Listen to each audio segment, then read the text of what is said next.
Olá, meus amigos, boa noite. Que as bênçãos de Jesus possam envolver os nossos corações para uma alegria para o nosso coração. É sempre uma alegria podermos estar reunidos em nome de Jesus para podermos refletir em torno do Evangelho de Jesus à luz da doutrina espírita.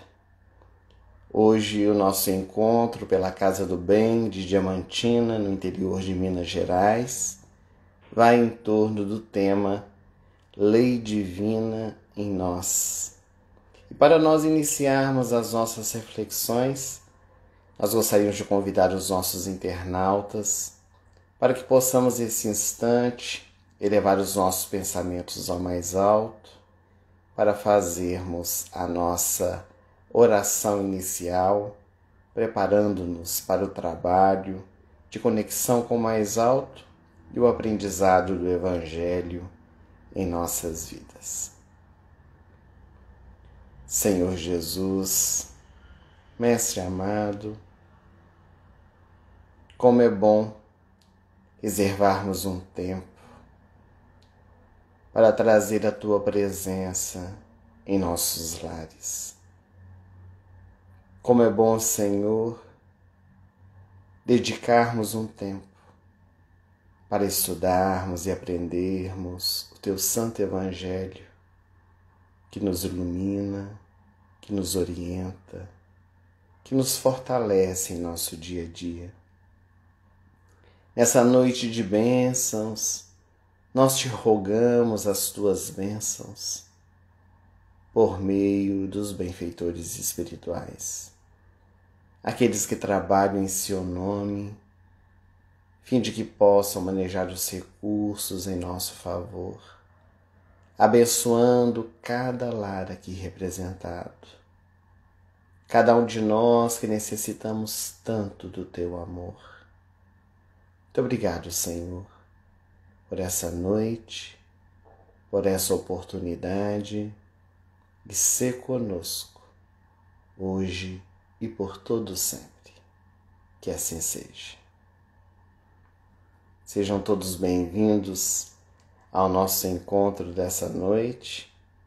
E para nós iniciarmos as nossas reflexões em torno do tema que nos foi sugerido, nós queríamos nos recordar de uma história infanto-juvenil que foi psicografada por Francisco Cândido Xavier pelo espírito Meimei e que se encontra no livro Pai Nosso.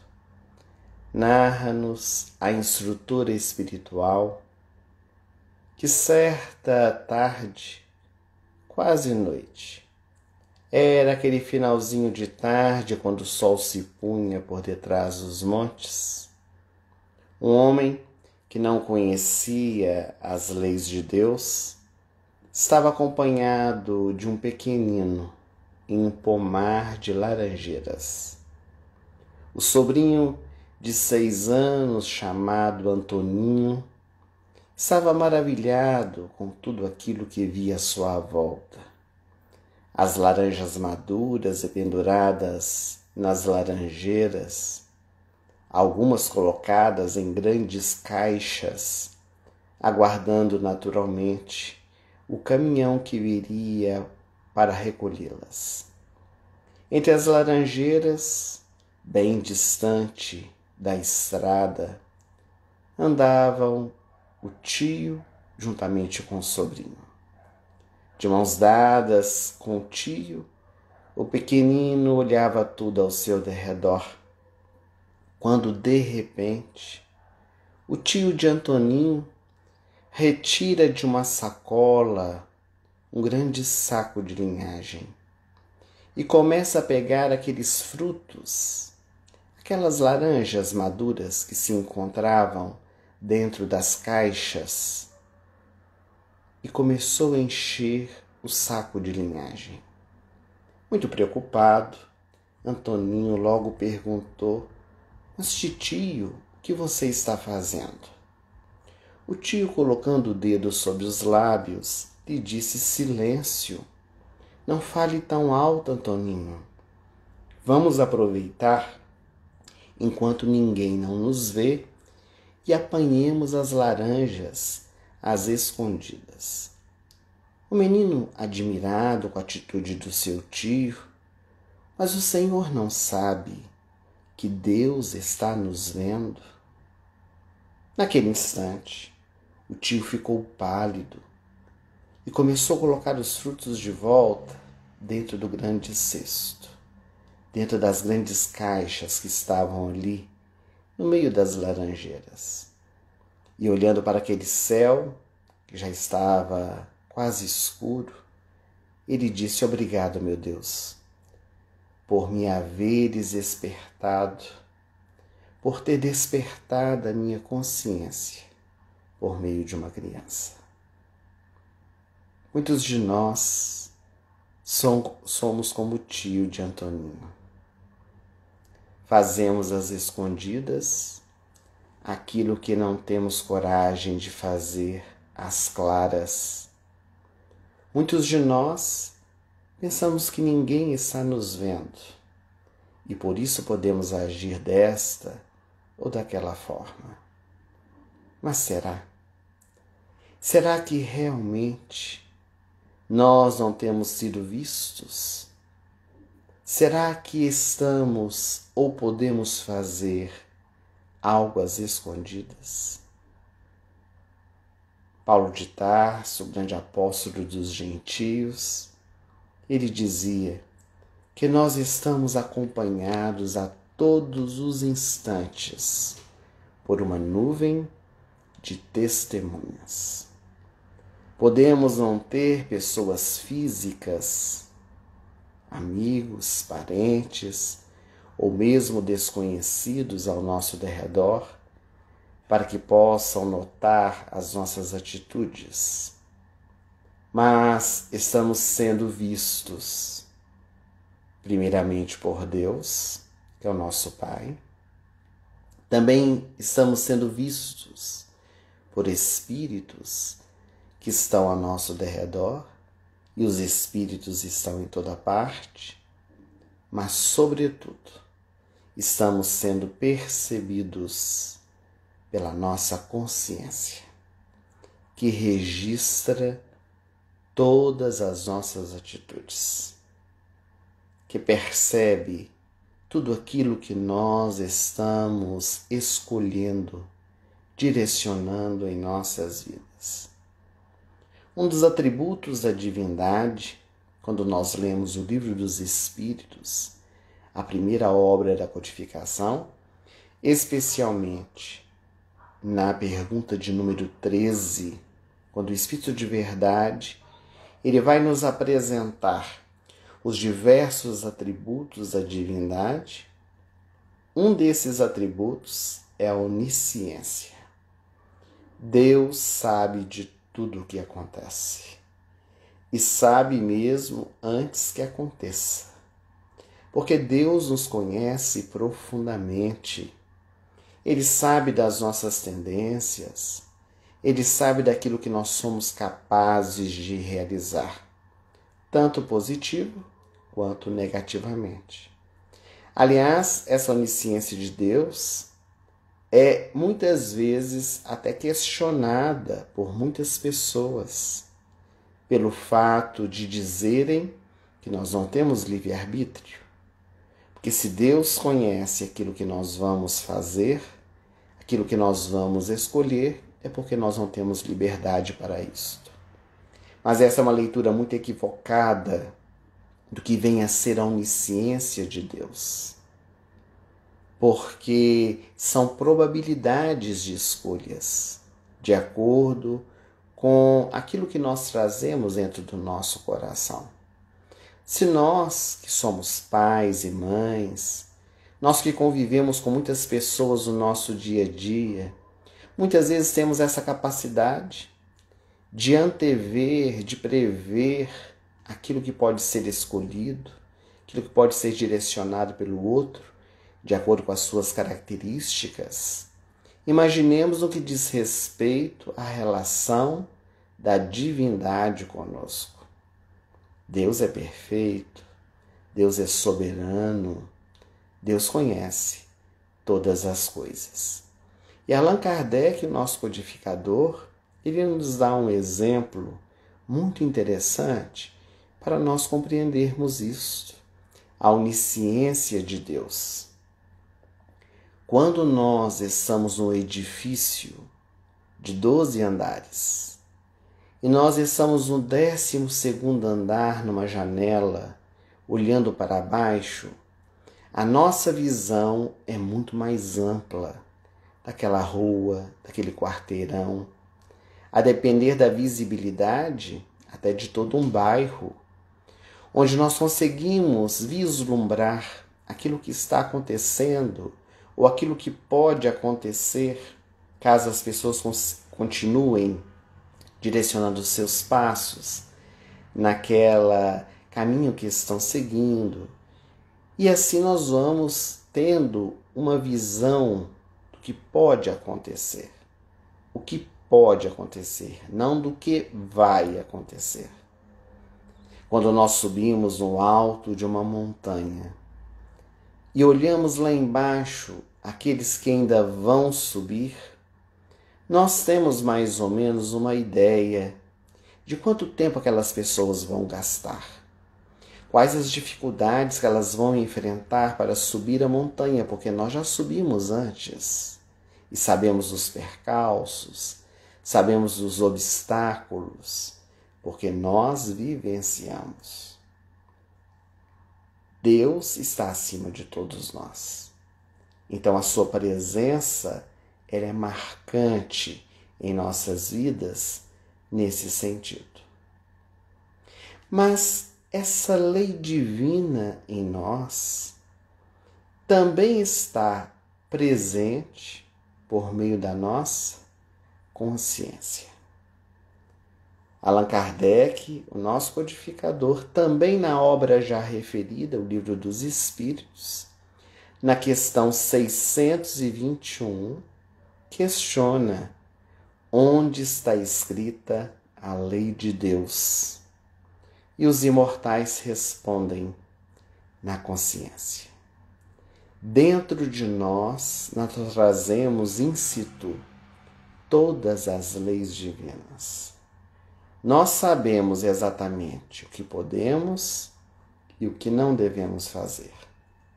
A nossa consciência, ela sempre nos aponta aquilo que estamos fazendo de errado.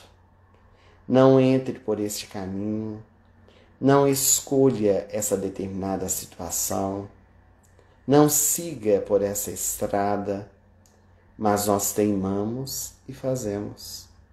Justamente porque não escutamos a nossa consciência. Aquela intuição que vai chegando, vai nos direcionando, que nós teimamos por não aceitar. E isso é muito prejudicial para nós mesmos. Porque se o roteiro nos é mostrado, se nós temos a direção que ilumina a nossa estrada, por que é que nós não queremos nos deixar iluminar? Por que nós nos deixamos envolver pelas densas trevas, pelas escolhas infelizes, pelos direcionamentos malsãos? É porque nós ainda não conseguimos despertar a nossa consciência. Nós ainda não deixamos eclodir dentro de nós de forma intensa essa lei divina, que está como um diamante bruto, incrustado dentro da nossa pedra. E essa pedra precisa ser lapidada, justamente para nós descobrirmos o seu valor.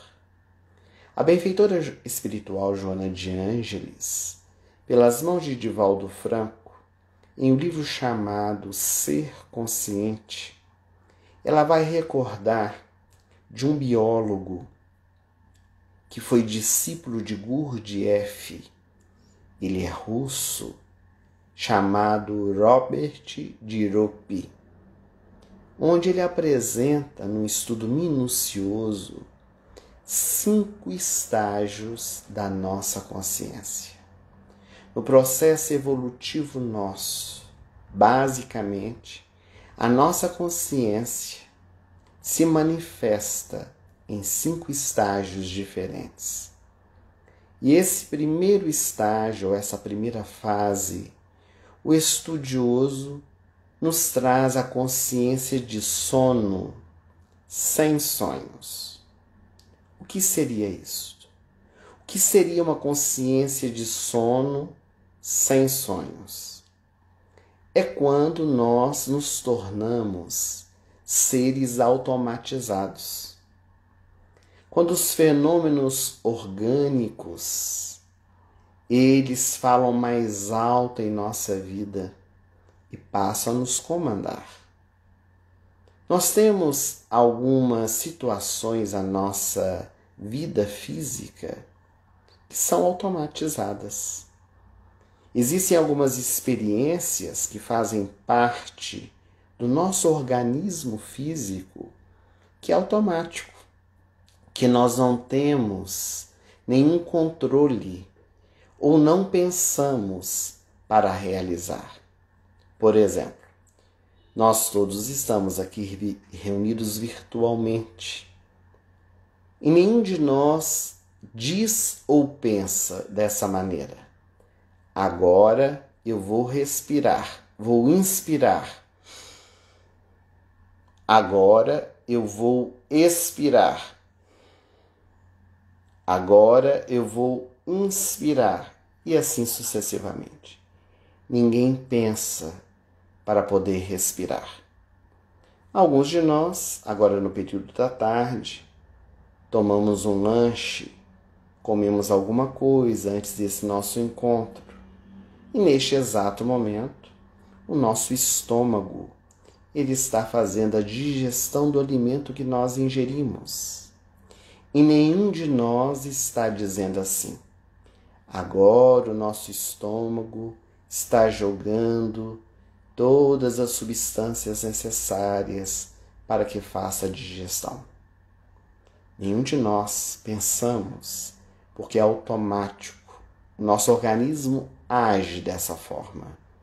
Assim como essa bomba extraordinária, que é o nosso coração que pulsa.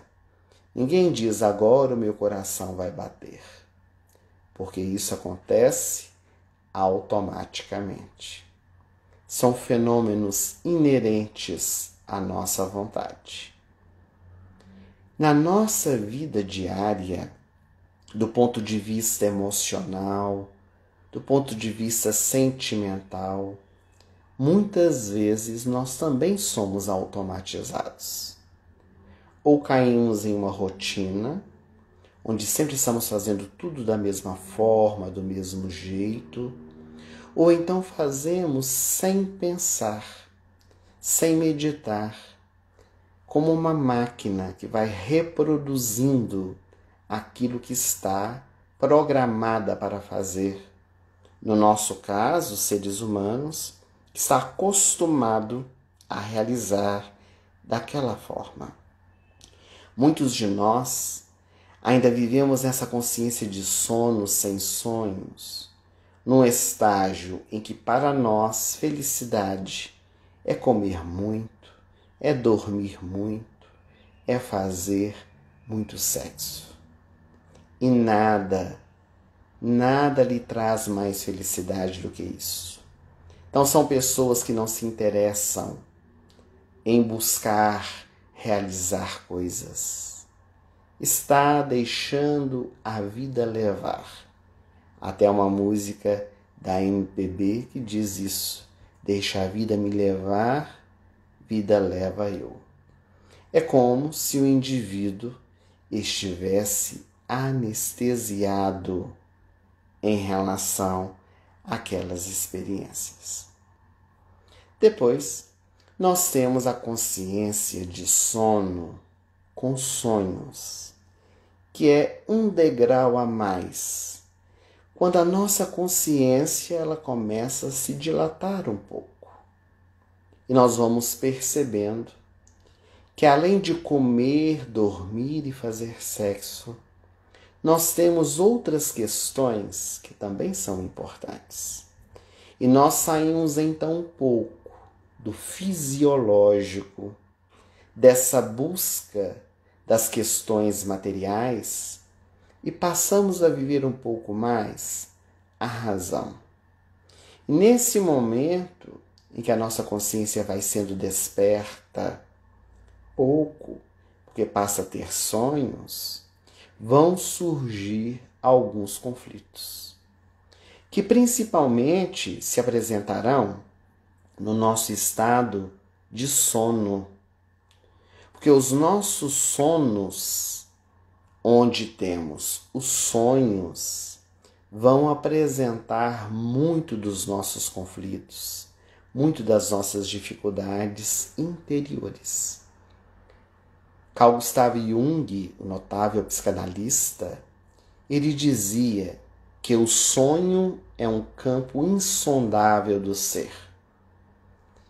Para cada um de nós, os sonhos trazem uma realidade diferente, que merece um estudo acurado, uma análise. Muitas vezes o terapeuta nos ajuda a poder entender os nossos sonhos. Esse seria um estudo à parte em relação a essa temática.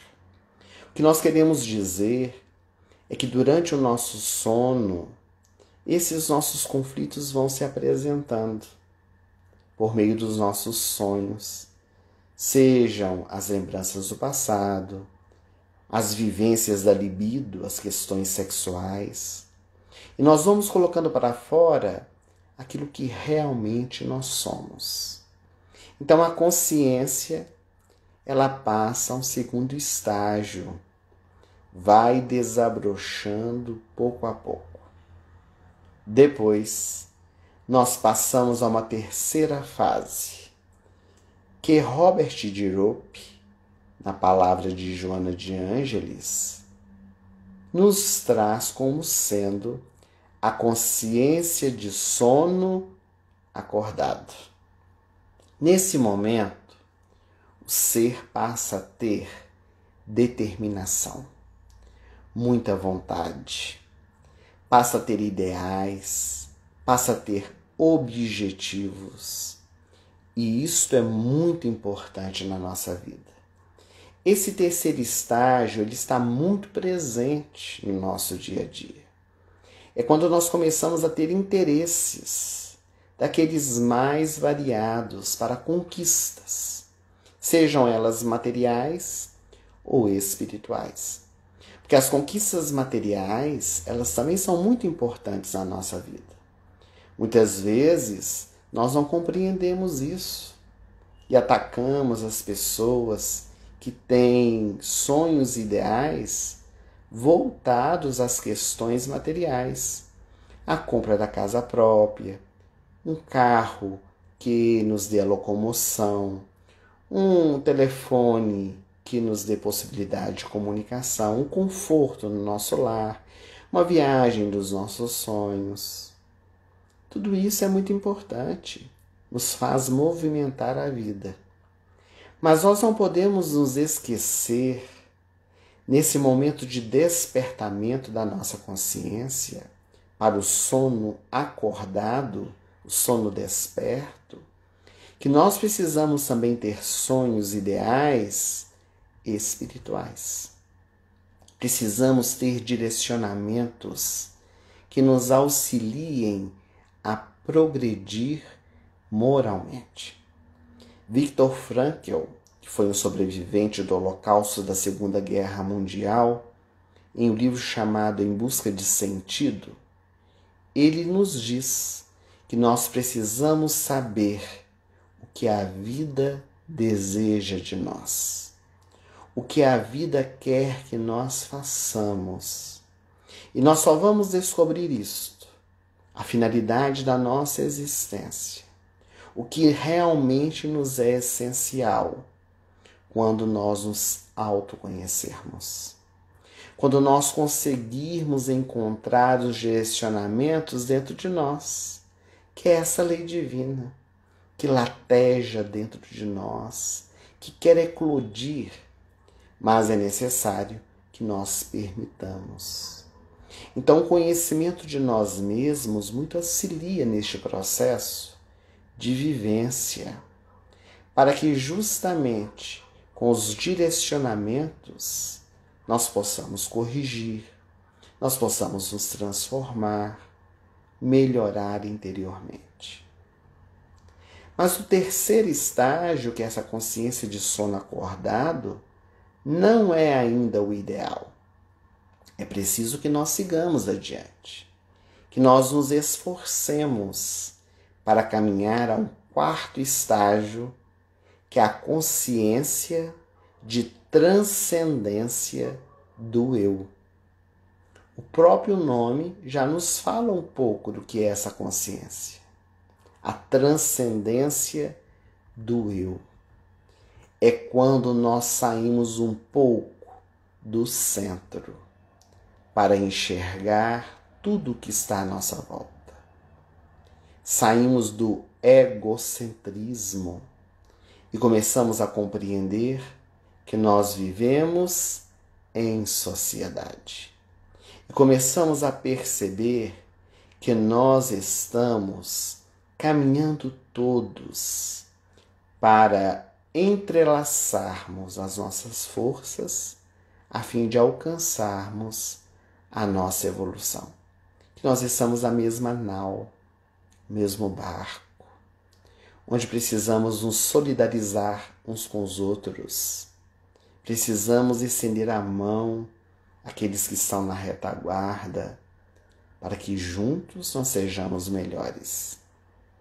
É quando nós começamos a transcender e querer buscar a nossa iluminação interior, buscando ideais superiores, buscando o aprimoramento e entendendo o nosso irmão, aquele que está conosco na nossa jornada.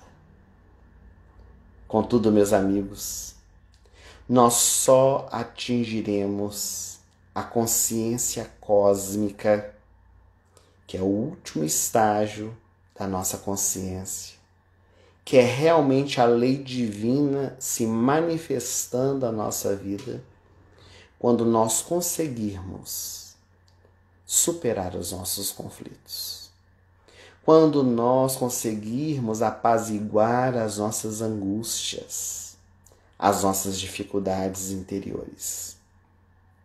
É a perfeita integração da criatura com o Criador.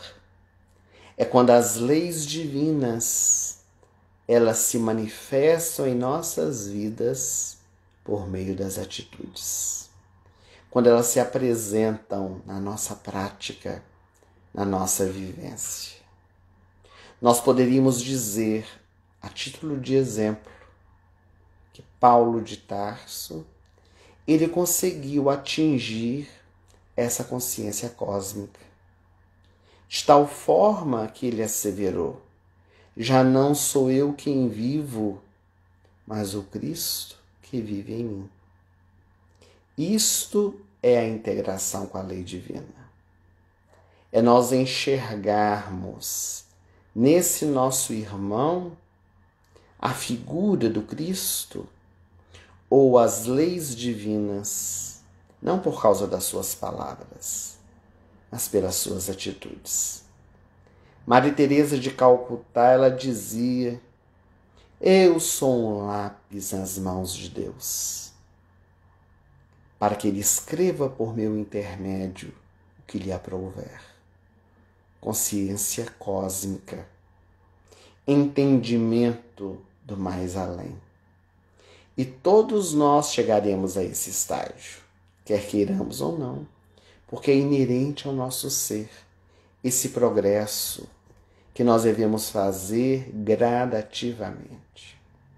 Todos nós, meus amigos, indistintamente, trazemos a centelha divina conosco. Essa luz interna que precisa ser desenvolvida. Essa luz divina que precisa brilhar. E isso é muito visível e perceptível quando lemos o Livro dos Espíritos ou o estudamos, fazendo as conexões das respostas dadas pelos benfeitores espirituais. Porque Kardec, na sua sabedoria incomum, ele pergunta na questão de número 1, que é Deus.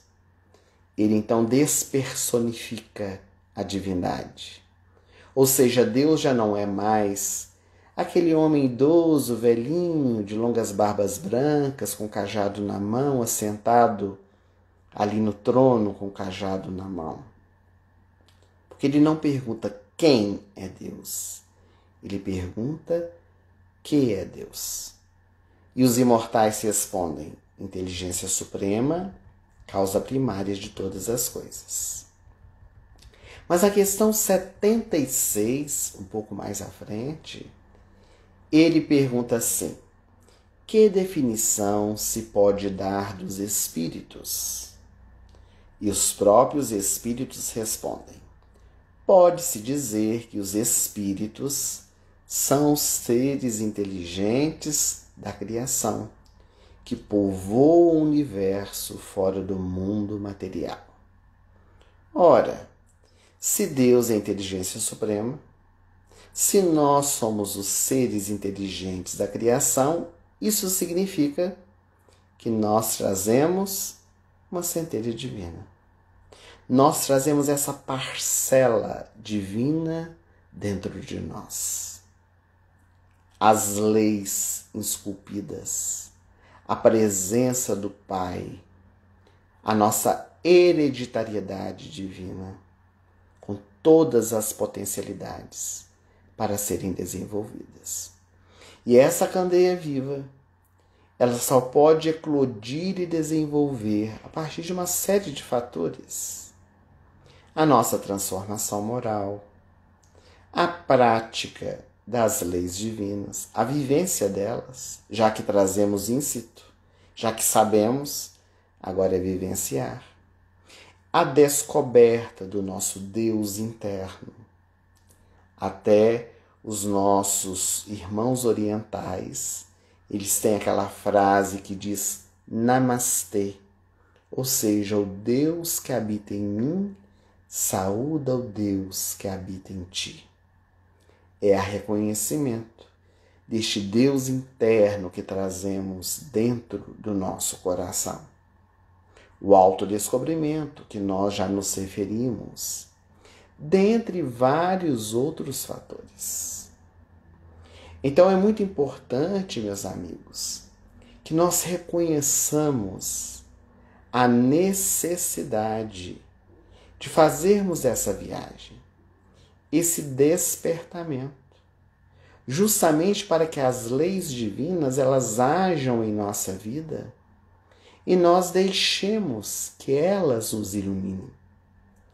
Porque nós vivemos uma época de escuridão, uma época de vazios existenciais, de conflitos íntimos, de dificuldades as mais variadas formas.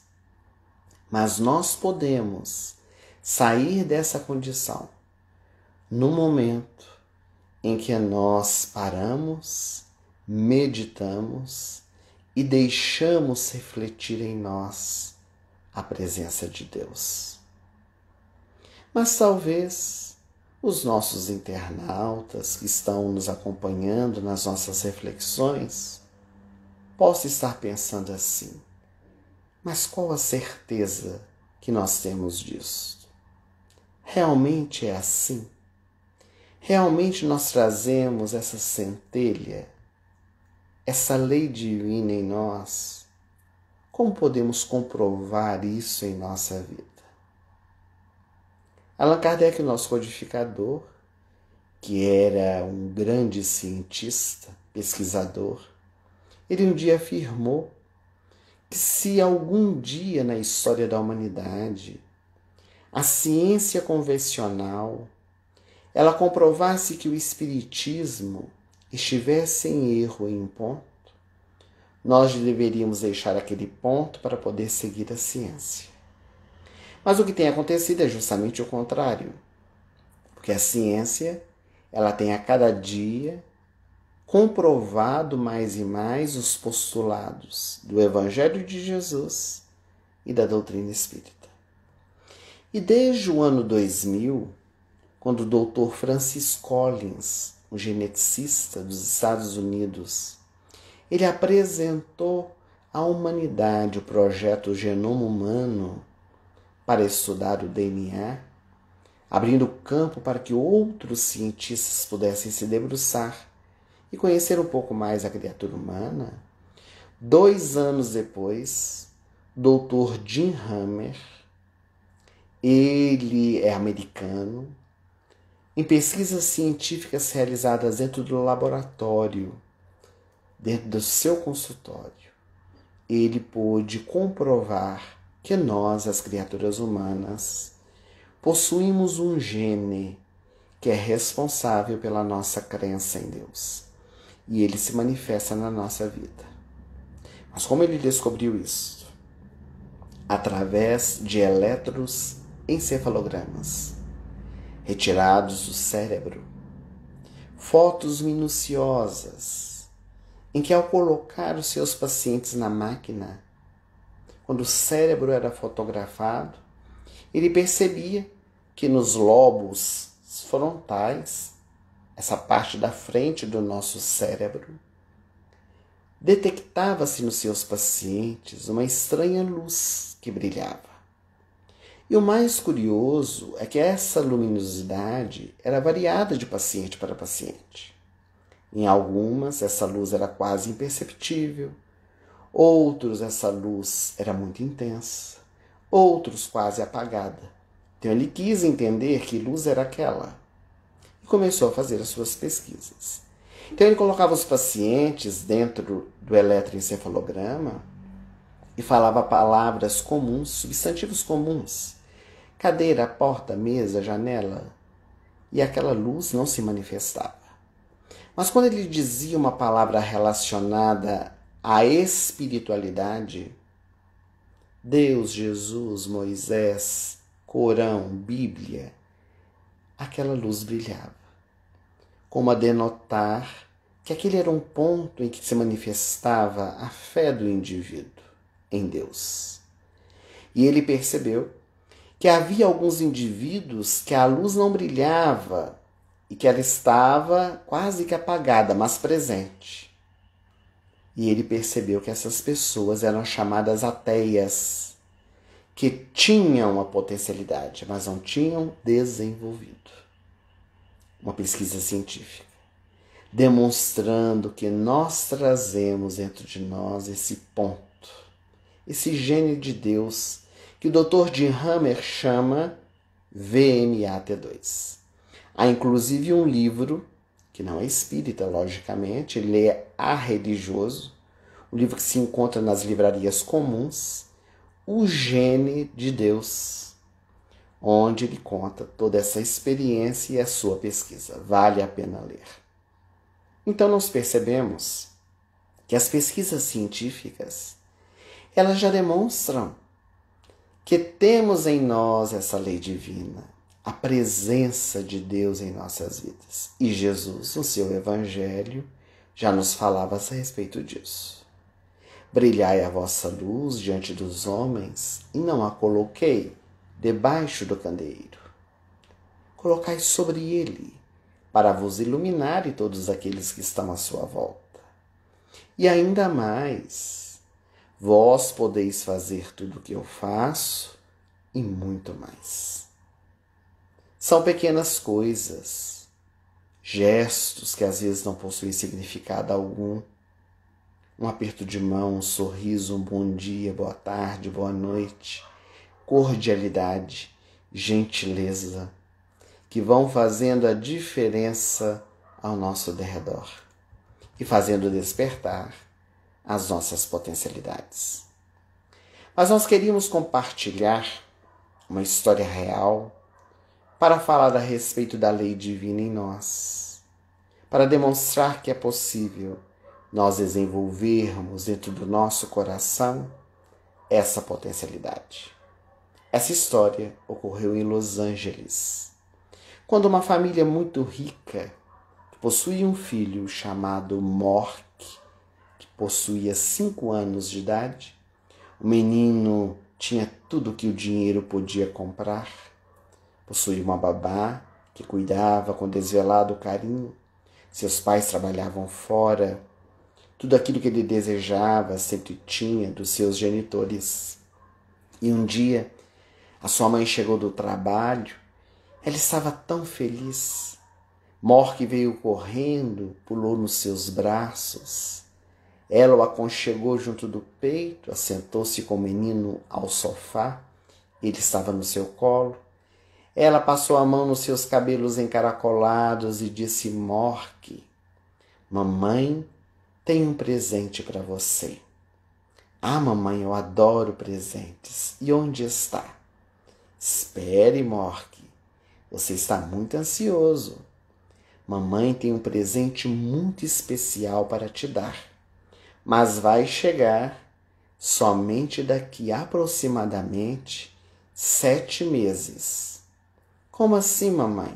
O que é 7 meses? É amanhã? Ela sorriu e disse: não, meu filho. Então é amanhã de amanhã de amanhã? Não, meu filho, é amanhã de amanhã de amanhã, 1 mês, 2 meses, 7 meses. E o que é, mamãe? O que é? É um irmãozinho. Mork desceu do colo da mãe, fechou o senho e disse: um irmãozinho eu não quero, mamãe. Um irmãozinho eu não quero. Esse presente eu não desejo.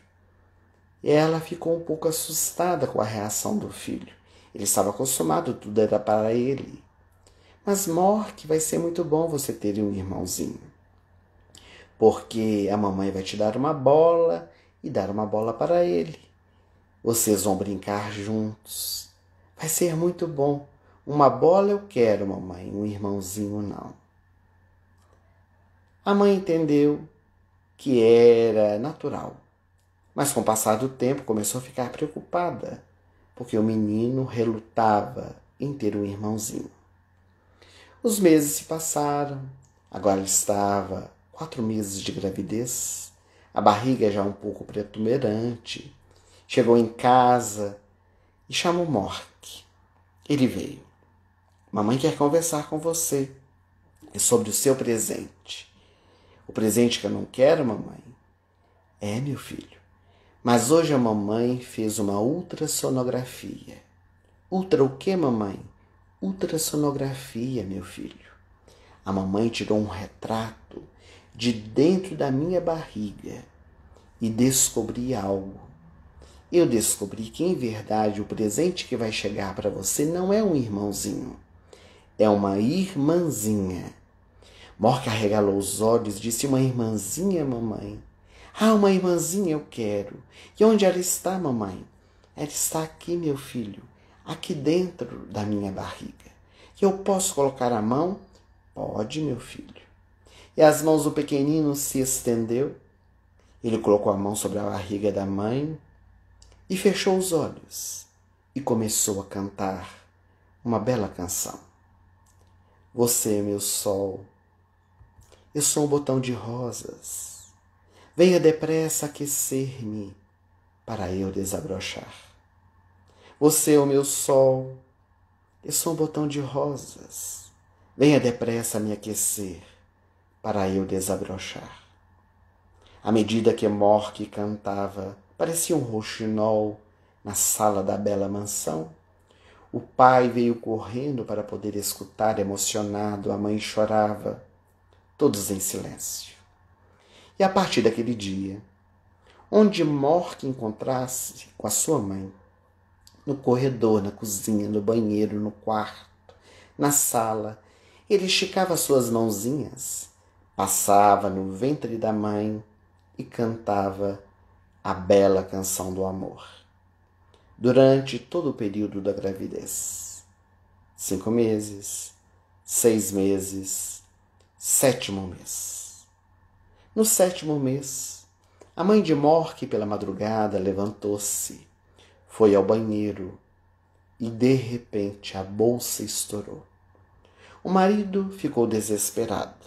Nem parecia que era o segundo rebento que chegava. Não sabia se ia correndo com ela para o hospital, se ligava para uma ambulância e não estava em condições de dirigir. E então, de repente, ele ligou para a ambulância. E eles foram levados para a maternidade central de Los Angeles. Precisou fazer uma cesariana com urgência. Quando a mãe retornou à consciência objetiva, o dia já havia amanhecido. Ela estava no quarto. O pai, o marido dela, chorava muito e o médico veio falar. O caso da menina é muito grave. Ela está com os dos pulmões ainda em desenvolvimento. Problemas respiratórios, problemas cardíacos, e tudo indica que ela não vai sobreviver. Nós vamos manter a sua filha com os aparelhos por 3 dias. Você sabe que aqui em Los Angeles é permitido, e nós vamos desligar os aparelhos caso ela não tenha nenhum tipo de melhora. Então a senhora vai ter alta um pouco mais tarde, hoje ainda, e se quiser retornar no 3º dia para as despedidas, porque tudo indica que nós vamos desligar os aparelhos. A mãe começou a chorar. Não chore, a senhora é muito jovem, vai poder ter outros filhos. Mas ela não queria outros filhos, ela queria a sua filha. No final daquela tarde, ela recebeu alta. A filha não havia tido nenhuma melhora durante o dia que se passou. E o médico voltou a afirmar: daqui a 2 dias, já que hoje é o primeiro deles, daqui a 2 dias nós vamos desligar os aparelhos, se a senhora quiser vir. Quando a mãe de Mork chegou em casa, ela já não era mais a mesma mulher. O pequenino veio correndo, os olhos arregalados, e ele, alegre, perguntou: mamãe, mamãe, onde está o meu sol? A mãe começou a chorar. Ajoelhou-se no chão, abraçou e disse: meu filho, o nosso sol está se apagando e sobre a nossa casa a treva vai cair, uma escuridão vai chegar. Ele não podia compreender as palavras da mãe. Ela subiu ao 2º andar da casa, desfez-se de todo o quarto da menina, não queria ter lembranças dela. Mork não entendia nada. Não conseguiu dormir naquela noite, outro dia não passava. E na manhã do 3º dia, os médicos haviam telefonado que a menina não tinha nenhum tipo de melhora. Os aparelhos iriam ser desligados. Ela e o marido saíam bem cedo, quando Mork apareceu. Mamãe, mamãe, onde a senhora vai? Nós vamos ao hospital, meu filho, despedir do nosso sol. Eu quero ir junto, mamãe. As crianças não entram no hospital, meu filho. Eu quero ir junto, mamãe. E começou a chorar. O coração daquela mãe, condoído. Eis então que ela pegou Mork no colo, chorando, levou a babá junto e foram para o hospital. Ela sabia que ele não entraria. Quando chegaram, porém, no estacionamento da maternidade, estava muito cedo, a secretária não havia chegado, não havia ninguém na recepção. Ela então pegou o Mork no colo, porque quando foi entrar junto com o esposo, ele chorou muito. E junto com o menino, ela entrou pelos corredores. Foi direto ao CTI infantil, onde encontrava-se a menina. E então, quando ela ia entrar na ala para trocar de roupa, apareceu a enfermeira-chefe. A senhora está ficando louca. Crianças não entram no hospital, ainda mais no CTI. Mork, que estava no colo da mãe, colocou a mão na cintura e disse: eu vou entrar, porque o meu sol está lá dentro e eu quero ver. A enfermeira disse: não estou aqui, não vi nada, entre logo. A mãe adentrou com Mork no colo. Embrulhou em algum uniforme, já que não havia um que ele pudesse vestir. Ela vestiu a roupa que precisava e adentraram o CTI. A enfermeira-chefe veio junto, naturalmente. Quando chegaram ali, lá estava a pequenina, a recém-nascida, entubada com eletrodos, nua, deitada ali dentro da incubadora. E então a mãe disse: aqui está, meu filho. É o nosso sol, mamãe. É, meu filho, mas o nosso sol está se apagando. Ah, mamãe, eu posso tocar nela? A enfermeira balançou a cabeça afirmativamente. Daí a poucos minutos, os aparelhos seriam desligados. Ela abriu a incubadora, Mork debruçou-se sobre a incubadora, e aquela mãozinha pequenina distendeu-se sobre o corpo da irmã, e de repente, dentro daquele local, uma voz começou a ecoar. Você é o meu sol. Eu sou um botão de rosas. Venha depressa me aquecer, para eu desabrochar. Você é o meu sol. Eu sou um botão de rosas. Venha depressa me aquecer, para eu desabrochar. A menina começou a se debater. Ele cantou 3, 4, 5 vezes. A enfermeira achou que era uma convulsão. Foi correndo chamar o médico. Quando ele chegou, os batimentos cardíacos da menina haviam voltado ao normal. Só podia ser o milagre da vida. Ele autorizou que Mork pudesse visitar a irmã 3 vezes ao dia. E ele cantava a bela canção do amor. Depois de aproximadamente 20 dias de visitas ininterruptas, a pequenina foi para o quarto. E 1 mês depois, ela foi para casa. Recebeu o nome de Sunshine, que quer dizer sol, em homenagem à canção que foi entoada por Mork, a canção do amor. Hoje, Mork está com 25 anos de idade. Sunshine com 20. Ele é barítono cantor e continua a cantar para sua irmã, somente com um modo diferente. Modificou um pouco a canção. Você é o meu sol. Eu sou uma rosa. Venha depressa me aquecer, para eu não despetalar.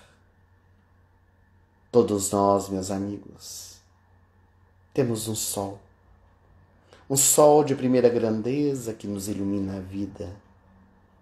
Contudo, também temos a nossa vida, parentes, amigos, familiares. Temos os benfeitores espirituais, que são os nossos sóis, a nos iluminar, a nos fortalecer.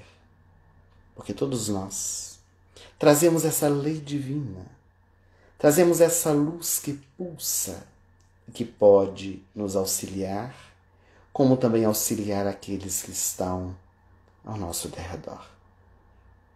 Portanto, amigos, que nós possamos desenvolver as nossas potencialidades, levando a todos aqueles que estão ao nosso derredor aquilo que de melhor temos, para juntos construirmos um mundo melhor. Para o nosso coração, é sempre uma alegria, conforme dissemos no início da nossa live, podermos nos reunir.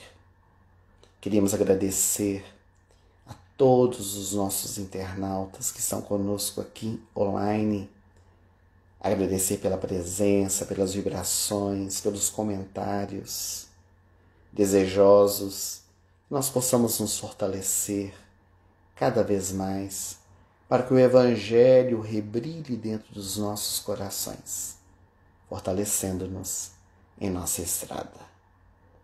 Vamos realizar a nossa prece de encerramento, agradecendo por essa oportunidade. Conforme disse a Débora, que sejamos o sol uns dos outros, auxiliando-nos e auxiliando os que se encontram ao nosso lado. Senhor Jesus, Mestre amado,